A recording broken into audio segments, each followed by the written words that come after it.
बिस्मिल्लाहिर्रहमानिर्रहीम। अस्सलाम वालेकुम नाज़रीन, आप यूट्यूब चैनल देख रहे हैं, मैं इमरान खान हूँ। नाज़रीन, इस वीलॉग में मैं आपको सूडान के मामला का भी बताऊंगा कि वहाँ पे इतना बड़ा कत्लेआम कैसे हुआ। जो अनकन्फर्म्ड इतलात आ रही हैं उनके मुताबिक तो 1 लाख से ज़ायद आदमी मार दिया गया। ये इतनी बड़ी तादाद है और इतनी बड़ी नस्ल खुशी है कि इतना कत्लेआम तो गज़ा में नहीं हुआ। ये लोग ऐसे दावे क्यों कर रहे हैं और इस तरह की बातें क्यों की जा रही हैं, ये सारा कुछ मैं आपके सामने इस वीलॉग में रखूंगा। और ये सूडान में एक्चुअली लड़ाई हो किस काम के लिए रही है, इसके पीछे कौन है, ये भी आपको बताऊंगा। लेकिन सबसे पहले पाकिस्तान के अंदर कुछ जहां खबरें हैं वो मैं आप तक पहुंचाऊं। नंबर 1 ये है कि सुहेल अफरीदी और जुनैद अकबर के लिए खैबर पख्तूनख्वा उसमें पुलिस का कुछ छापा वापा रिपोर्ट हुआ पहले रात के वक्त। और खुर्रम दिशान साहब जो हाल ही में सेनेटर बने हैं, उन्होंने इसके ऊपर एक ट्वीट किया जिससे काफ़ी थरथली मच गई थी। फौरी तौर पर लोग पहुंचे, जाकर उन्होंने रिपोर्ट किया कि वहां पर ऐसा कुछ नहीं है, सब कुछ अमन व अमान है। फिर बाद में पता चला कि पुलिस आई ज़रूर थी और उनके पास कुछ वारंट्स थे, और वो जुनैद अकबर और सुहेल अफरीदी। और फिर बाद में एक और खबर आई कि जनाब सुहेल अफरीदी वो ये वाला नहीं, कोई और सुहेल अफरीदी है। लेकिन ये जो भी है ना, ये सिलसिला शुरू हुआ था खैबर पख्तूनख्वा हाउस के ऊपर पुलिस के अटैक का, जब गंडापुर साहब वज़ीर आला खैबर पख्तूनख्वा थे। उससे पहले कभी किसी की जरूरत नहीं होती थी। मुझे अच्छी तरह याद है कि अगर कोई खैबर पख्तूनख्वा हाउस में या सिंध हाउस में चला जाता था तो इस्लामाबाद की पुलिस वहां पे अंदर दाखिल नहीं होती थी, पंजाब पुलिस दाखिल नहीं होती थी। वो उनकी अपनी सिक्योरिटी होती है, वो अपना बंदोबस्त करते हैं। तो ये कुछ चीज़ें जो हैं वो उसूल हुआ करते थे, लेकिन अब नहीं है। अगर गंडापुर साहब उस दिन बाहर निकलकर आईजी के सामने खड़े हो जाते और उसको दिलेरी के साथ कहते कि आप पकड़ मुझे, तो शायद ये कभी सिलसिला शुरू ना होता। लेकिन जिस तरह वो छुपे रहे, उसके बाद वो पहाड़ क्रॉस करते रहे, उसके बाद ये वतीरा ही बन गया। मेरे ख्याल में सुहेल अफरीदी का तर्ज अमल डिफरेंट होगा। अगर वो कहीं खैबर पख्तूनख्वा हाउस में होता और वहां पे पुलिस उसके लिए जाती तो शायद उसका तर्ज अमल वो ना होता जो गंडापुर का था। लेकिन ये तो वक्त आने में पता चलेगा। अभी फिलहाल ये खबर आई और उसके बाद काफ़ी बेचैनी पैदा हुई, लेकिन फिर सोशल मीडिया के ऊपर चीज़ें आने से पता चला कि नहीं, मामला ऐसे नहीं है। नाज़रीन, दूसरी इंपॉर्टेंट बात जो है वो 27वीं आईनी तरमीम ही है। लेकिन 2 चीज़ें हैं। ये नवंबर का महीना, एक तो आर्मी चीफ की एक्सटेंशन होगी, और आर्मी चीफ की एक्सटेंशन 2 साल की होगी, 3 साल की होगी या 5 साल की होगी, इसके बारे में अभी तक कोई क्लैरिटी नहीं है। चीज़ों को लंबा किया जा रहा है और तमाम सिक्योरिटी फोर्सेज के हेड बनने की एक ख्वाहिश है आर्मी चीफ की, जिसके लिए उन्हें एक नया ओहदा CDS का दिया जाएगा। और पसे पर्दा क्या चल रहा है इसमें कोई बात नहीं करता, कोई इसके ऊपर खबर नहीं देता। लेकिन जब भी कोई काम करती है पाकिस्तान की एस्टेब्लिशमेंट, पाकिस्तान में खासतौर पर गुज़िश्ता 4 सालों से, तो वो अपने आप को और अवाम को और लोगों को और हुकूमत को और अपने सारे साथियों को ये धोखा देते हैं कि बस ये आखिरी काम है, इसके बाद सब ठीक हो जाएगा। क्योंकि इन्हें हमेशा से जीतने की आदत पड़ी हुई थी पाकिस्तान की मिलिट्री एस्टेब्लिशमेंट को। इन्होंने कायदे-ए-आज़म के साथ लड़ाई की, ये जीत गए, इनका दाव लग गया। कायदे-ए-आज़म बहुत बुजुर्ग थे, सोशल मीडिया नहीं था, हालात वैसे नहीं थे। फातिमा जिन्ना से इन्होंने लड़ाई की, ये जीत गए, इनका दाव लग गया। लियाकत अली खान से जीत गए, शेख मुजीब से ये लोग तो जीत गए, लेकिन पाकिस्तान हार गया, 2 टुकड़े हो गया। जुल्फ़िकार भुट्टो से ये जीत गए, बेनज़ीर भुट्टो से ये जीत गए, बार बार नवाज शरीफ से जीतते रहे। तो इन्हें लगा ये इमरान खान से भी जीत जाएंगे, लेकिन दुनिया बहुत आगे निकल गई थी। अब पिछले 3.5-4 साल से ये अपने आप को भी धोखा दे रहे हैं और पाकिस्तान की आवाम को भी धोखा दे रहे हैं और अपने साथियों और सहूलतकारों को भी धोखा दे रहे हैं। यानी सबसे पहले इन्होंने धोखा दिया कि इमरान खान की हुकूमत गिरा लेना, फिर सब ठीक हो जाएगा। हुकूमत गिरा ली, कुछ भी ठीक नहीं हुआ, लोग बाहर आ गए। फिर कहा जी कि PDM की सरकार बना लें, सब ठीक हो जाएगा, फिर भी कोई ठीक नहीं हुआ। मीडिया को कंट्रोल कर लें, फिर भी कोई ठीक नहीं हुआ।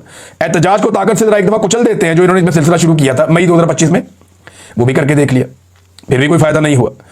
फिर जनाब इन्होंने अपोजिशन लीडर अपनी मर्जी का बना दिया, ये कर लेंगे तो काबू हो जाएगा सारा कुछ, फिर भी कोई काबू नहीं हुआ, कुछ नहीं हो सका। फिर इन्होंने बाद में तहरीक इंसाफ से उनका इंतखाबी निशान भी छीन लिया कि जनाब इंतखाबी निशान ले लेंगे बस क्या मसला हल हो जाएगा। मसला फिर भी हल नहीं हुआ। इमरान खान साहब को पकड़ के जेल में डाल देते हैं, जेल में डाल दिया, मसला फिर भी हल नहीं हुआ। इसके 10-20 हज़ार बंदे उठा के जेल में डाल देते हैं, वो भी कर दिया, मसला फिर भी हल नहीं हुआ। 1 लाख से ज़्यादा बंदों पर मुकदमा दर्ज कर देते हैं, कोई बंदा मंजर आम पे आएगा ही नहीं इलेक्शन के लिए भी, वो भी करके देख लिया, मसला हल नहीं हुआ। लेवल प्लेइंग फील्ड ही छीन लेते हैं, वो भी छीन के देख लिया, मसला फिर भी हल नहीं हुआ। ये हर काम करते हुए यही सोचते रहे कि ये आखिरी काम है, ये करने के बाद हम सब ठीक कर लेंगे। एक बार राय बयान हम करवा लेते हैं, जबरी गुमशुदगियां करते हैं, उससे मसला ठीक हो जाएगा, फिर भी मसला ठीक नहीं हुआ। फिर 8 फरवरी को इन्होंने जाली फॉर्म 47 जारी कर दिया धांधली करके कि अब तो मसला ठीक हो ही जाएगा, लेकिन फिर एक नया मसला शुरू हो गया। यानी हर वो चीज़ इन्होंने जो की, जबरदस्ती पार्टी छुड़ाई रहनुमाओं से, इमरान खान को अंदर डाल दिया, उसकी बीवी को अंदर डाल दिया, गिरफ्तार कर लिया, तो इन्हें लगा कि जनाब ये मसला हल हो जाएगा, मसला फिर भी हल नहीं हुआ। एक के बाद एक करके इन्होंने 300 मुकदमात इमरान खान के खिलाफ दर्ज किए और हर मुकदमे पे सोचते थे कि अब मसला हल हो जाएगा, लेकिन हुआ नहीं। मीडिया पे मुकम्मल तौर पे बंदी लगा दी गई, गोलियां चला दी, आवाम का कत्लेआम कर दिया, मसला फिर भी हल नहीं हुआ। 26वीं तरमीम इन्होंने कर ली, MPs MNAs को, उनके घर की खवातीन को अगवा कर लिया, बच्चों पे टॉर्चर किया, बेशुमार खवातीन को जेलों में डाल दिया, सड़कों पे घसीटा, फिर भी इनका मसला हल नहीं हुआ। फिर इन्होंने सोचा कि ट्रंप को मना लेते हैं, मसला हल हो जाएगा, जाके ट्रंप को बना लिया, इनका मसला फिर भी हल नहीं हुआ। फिर इन्होंने कहा कि इसराइल को भी राजी कर लेते हैं, वो भी करने की इन्होंने कोशिश की, मसला फिर भी हल नहीं हुआ। फिर इन्हें लगा कि अब इंडिया के अपने तैयारे गिरा लिए हैं तो अब हमारा मामला ठीक हो जाएगा, मसला हल हो जाएगा, लेकिन मसला फिर भी हल नहीं हुआ। अब 27वीं आईनी तरमीम ला रहे हैं और दावा यह है कि इसके बाद मसला हल हो जाएगा। आपका मसला कभी हल नहीं होगा, आप उल्टे लटक जाए, आपका मसला हल नहीं होगा। मसला आपका तभी हल होगा जब आप अवाम को उसका मैंडेट वापस कर देंगे, जब मिलिट्री एस्टेब्लिशमेंट मुदाखलत बंद कर देगी। फर्ज करें कि मिलिट्री एस्टेब्लिशमेंट जो है वो इमरान खान साहब को दोबारा हुकूमत में आने देती है और कल को रिलेशन बना के इमरान खान साहब के साथ मिलकर और बाद में किसी और के साथ भी ज्यादती करते हैं। फर्ज करें, मैं ये कह रहा हूं इमरान खान साहब मानते तो नहीं इस बारे में और उनका तो मूड बहुत मुख्तलिफ नजर आता है, तो फिर भी मसला हल नहीं होगा, याद रखिएगा। कौम उसके साथ खड़ी हो जाएगी बाद में। अब कौम जो है वो सियासतदानों के हक में नहीं है या उनके खिलाफ नहीं है, कौम मिलिट्री एस्टेब्लिशमेंट के घटिया फैसलों के खिलाफ है और उन्हें लगता है कि ये कौम के लिए, मसाइल के लिए ये जिम्मेदार है। लिहाजा मसला हल अब नहीं होना आपका, अब मसला एक ही दफा हल होगा और वो तभी हल होगा जब पाकिस्तान की आवाम मसले को हल करेगी। एक तो जो जर्नैलों की ख्वाहिश है ना एक्सटेंशन की, इसने पाकिस्तान का बेड़ा गर्क करके रख दिया। इनका कुर्सी छोड़ने को दिल ही नहीं करता, जो बैठ जाता है कुर्सी के साथ चिपक जाता है। 1 इंच जमीन इनमें से किसी ने फतह नहीं की और एटम बम बनने के बाद कोई हमारी जमीन फतह करने तो आएगा नहीं, कोई पागल ही होगा जो आएगा पाकिस्तान में जनाब फलाना इलाका मैंने फतह करना है, हमारे पास भी अब एटम बम है, ऐसा तो होगा नहीं। तो ये मेरे लिए बड़ी हैरत की बात है कि कोई फतूहात नहीं है, कश्मीर हमारा वैसे ही मकबूजा है, भारत ने हमारा पानी रोका हुआ है लगातार, इसके बावजूद कुर्सी से जो चिपक जाता है वो उतरता ही नहीं है। आप जितने जर्नैल देख लें, कोई एक मुझे आप बताएं जो आराम से छोड़कर गया हो। हर एक का दिल करता है, चाहे वो राहील शरीफ था, चाहे वो जनरल बाजवा था, चाहे अभी आर्मी चीफ है आसिफ मुनीर साहब, ये भी नहीं जाना चाहते, इससे पहले भी कोई नहीं जाना चाहता था। ये आखिरी महीना फेयरवेल का महीना है, कहीं जा ही नहीं रहे फील्ड मार्शल, मुझे पता है उन्होंने यहाँ पे रहना है अभी और ये नौकरी उन्होंने लंबी करनी है, तो जनाब कोई भी छोड़ना नहीं चाहता होते को। अच्छा नाज़रीन, बिल्कुल एकदम शिफ्ट हो जाएगा, लेकिन मैं आपको लेकर जाना चाहता हूं सूडान में कि सूडान में एक्चुअली हो क्या रहा है। इसके लिए आप ना पहले सूडान का मैप देखें। ये रेड सी के एक तरफ सूडान है। अगर आप सूडान का मैप निकाल के देखें तो आपको ये पता चलेगा पहली चीज कि ये अफ्रीका में है। अच्छा, इससे ऊपर की जानिब अगर आप देखें तो वहां पे मिस्र है और अगर आप नीचे की तरफ आए तो सोमालिया है, दीगर बहुत सारे ममालिक हैं यहाँ पे, नाइजीरिया है, यहाँ पे साउथ सूडान है, युगांडा है, कीनिया है, तंजानिया है और लीबिया है ऊपर की तरफ, उसके भी कोई बॉर्डर लगता है सूडान के साथ। तो सूडान को रेड सी लगता है। अगर आप मदीना मुनव्वरा और मक्का मुकरमा से समंदर की तरफ जाएं, सऊदी अरब से मदीना मुनव्वरा से भी या मक्का मुकरमा से आप समंदर की जानिब जब ट्रेवल करते हैं तो सामने वाला एरिया जो है वो मिस्र का और सूडान का आता है। ये एरिया सामने है और यहां पे जो समंदर की पट्टी है वो बहुत बारीक हो जाती है। यानी यहां पे रवायती कश्तियों के ऊपर भी लोग एक दौर में बड़ी कश्तियों के ऊपर इसको समंदर को क्रॉस करते रहे हैं। तो ये कोई इतना लंबा चौड़ा नहीं है, यानी जितना ओमान से पाकिस्तान का फासला है सामने दिखाई भी देता है, ये उससे बहुत कम फासला है, उससे कई गुना कम फासला है। तो एक तो आपने इसकी लोकेशन देख ली कि अफ्रीकी मुल्क है और अरब ममालिक के बिल्कुल ये करीब है सूडान।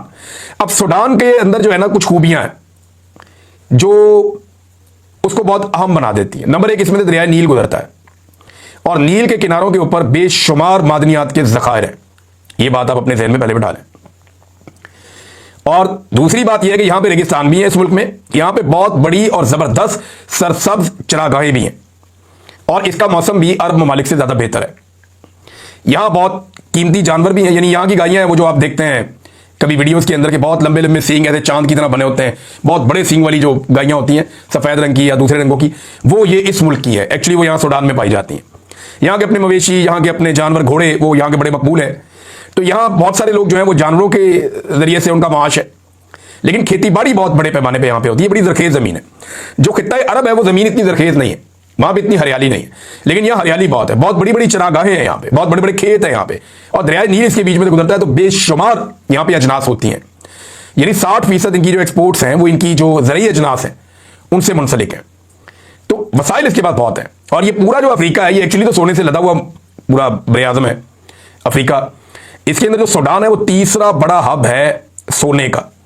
यहां इतना सोना है कि 2017 के एक साल में यहां से 107.3 टन से ज्यादा सोना निकला था। 107.3 टन से ज्यादा सोना। 1 टन में 1000 केजी होता है, 10 टन में 10,000 केजी होते हैं और अगर आप 100 टन की बात करें तो उसके अंदर फिर आप अंदाजा करेंगे कितना होता है, 1 लाख केजी। तो जनाब ये जो है यहां से सोना निकला 160 टन सिर्फ 2017 में। पिछले साल 2024 में यहां से जो सोना निकला था वो 64 टन सोना यहां से 2024 में निकला था।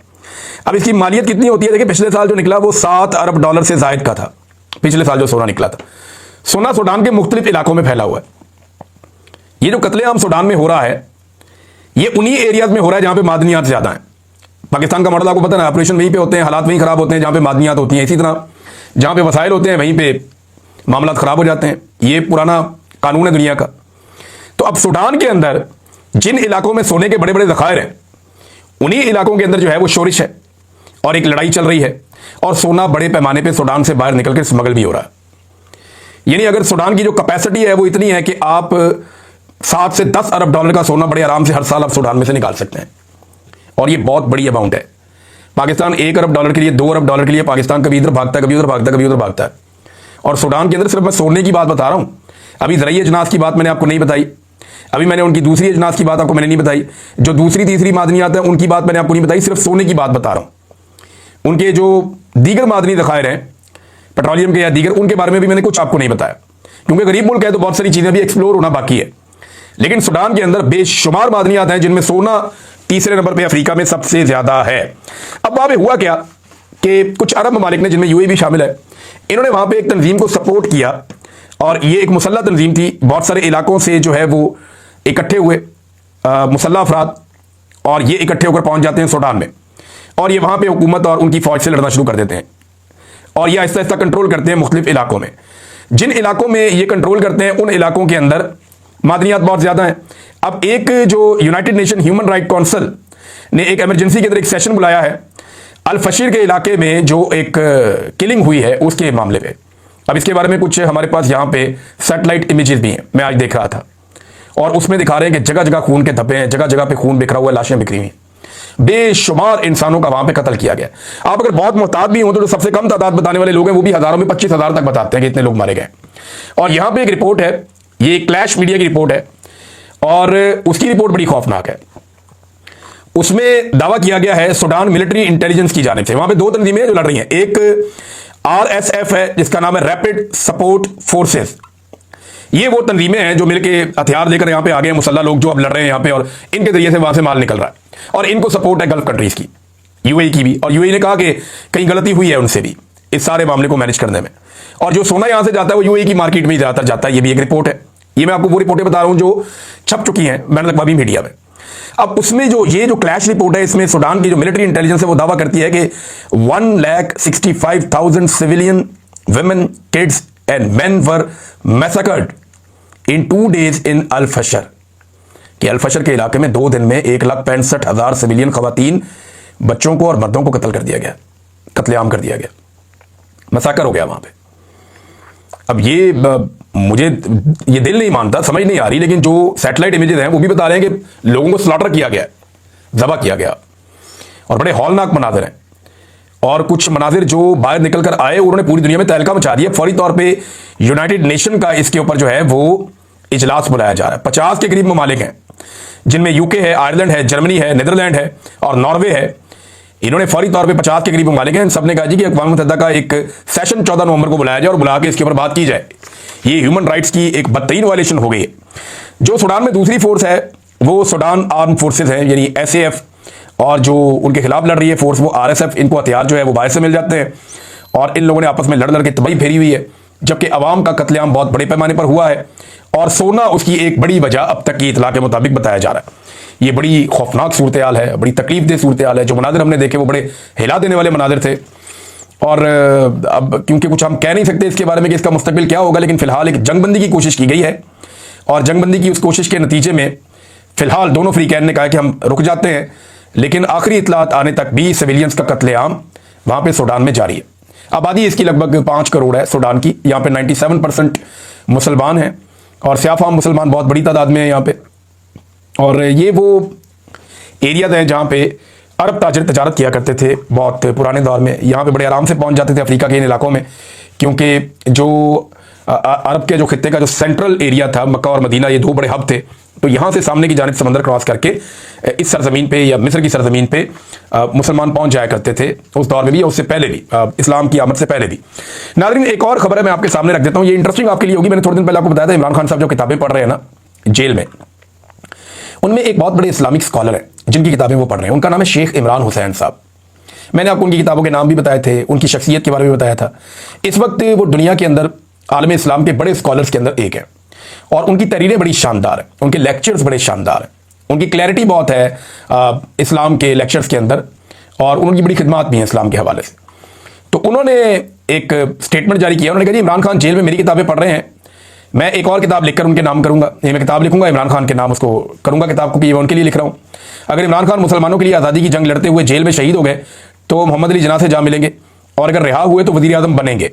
इमरान खान को बताओ कि तुम अकेले नहीं हो, तुम्हारा ये कारवान जन्नत में जाएगा या इस दुनिया में कामयाब होगा। शेख इमरान हुसैन साहब का एक स्टेटमेंट, इसको उर्दू में ट्रांसलेट किया हमारे एस अहमद साहब ने, सोशल मीडिया एक्टिविस्ट हैं, उन्होंने इसको ट्रांसलेट किया था। मैंने वहीं से पढ़ के आपको सुना दिया, मैंने खुद ये मेहनत नहीं की, लेकिन मैंने उनका स्टेटमेंट सुना है, वो मिलती जुलती ऐसी बात है उन्होंने जो की है शेख इमरान हुसैन साहब ने। तो इमरान खान साहब के लिए अब शायद वो एक किताब और लिखें, अभी उनकी काफ़ी ज़्यादा एज है, बहुत ज़्यादा नॉलेज है उनके पास, पाकिस्तान के अंदर बड़े बड़े स्कॉलर्स उनको पढ़ते हैं सुनते हैं। और मैंने पहली मरतबा मेरा जो तारुफ इनके साथ हुआ शेख इमरान हुसैन साहब के साथ, वो मुझे औलिया मकबूल जान साहब ने करवाया, उनके पास बहुत सारी किताबें थी, तो वहाँ से मुझे पहली मरतबा पता चला था। नाज़रीन, एक वो स्कॉलर हैं और एक पाकिस्तान के अंदर है मजहबी सियासी जमातें। अब सेनेटर मुश्ताक साहब ने तो पोल खोल के रख दिए सारे के सारे जो जमात इस्लामी के। मैं हैरान हो रहा था उनका स्टेटमेंट सुन के, और मैं परेशान भी हो रहा था कि ये क्या चल रहा है पाकिस्तान में। जमात इस्लामी हमें तो कुछ और कहती है मंजर आम पे, लेकिन पसे पर्दा वो क्या करती है और किस तरीके के काम करती है, मैं हैरान था। यानी सेनेटर मुश्ताक अहमद साहब ने इंकशाफ किया कि हाफिज नईम के कहने पर मैंने सेव गजा कंपेन खत्म कर दी। जो सेव गजा की एक कंपेन चल रही थी इस्लामाबाद में, वो खत्म करने के लिए जमात इस्लामी के अमीर ने कहा था। फिर उन्होंने कहा कि उनके कहने पर मैंने मंजूर पश्तीन और महारंग बलोच के प्रोग्रामों में जाना भी बंद कर दिया। बड़ी हैरत की बात है मेरे। बल्कि उन्होंने थोड़े दिन पहले ये भी बताया था कि जब मैं गजा जाना चाहता था तो जमात इस्लामी की क़यादत ने मेरे रास्ते में रोड़े अटकाए और कोशिश की कि मैं गजा ना जा पाऊं, तो फिर मैं मलेशिया से वहां से गजा के लिए गया था। ये जनाब जमात इस्लामी का एक अजीबोगरीब किरदार है। पाकिस्तानियों को बताते हैं इनसे बड़ा मुसलमान कोई नहीं है और इनसे बड़ा इस्लाम और मुसलमानों का हमदर्द कोई नहीं है, और दूसरी तरफ जो है वो पसे पर्दा ये एस्टेब्लिशमेंट जैसे चाहती है वैसे करते भी रहते हैं। मुझे हैरत होती है। अब तक के लिए इतना ही, अपना ख्याल रखिएगा, अपने चैनल का भी। अल्लाह हाफ़िज़।